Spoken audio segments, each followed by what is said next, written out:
Il n'y a pas que les ETF, les produits structurés promettent de très beaux résultats. Fais voir où tu travailles, toi.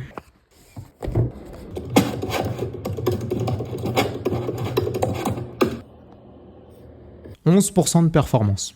Tu cherches à aller où la douille? Bah t'en fais pas, Jamy, je suis là. On te promet 11% de rendement, sauf que pour commencer, dans un produit structuré, les 11% sont calculés sur le capital initial. Ils ne se composent pas. Ensuite, pour investir sur ce produit, tu devras ouvrir une assurance vie chez le conservateur. 3% de frais d'entrée et 1% de frais de gestion annuels. Si on tire ces chiffres sur 10 ans, les 11% initiaux se transforment en 7,3% de TRI. Et je ne compte pas les 0,5% de frais d'arbitrage qu'on te prendra au moment de réinvestir les fonds. On passe donc de 11 à 7,3. La promesse initiale a été rabotée de 35%. Et ça, c'est pas le pire, c'est que pour les frais.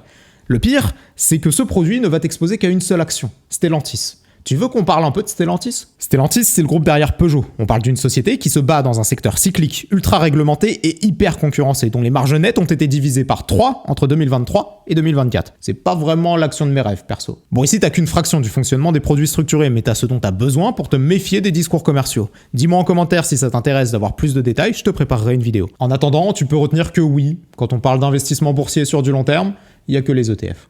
Et le stock picking pour les investisseurs expérimentés.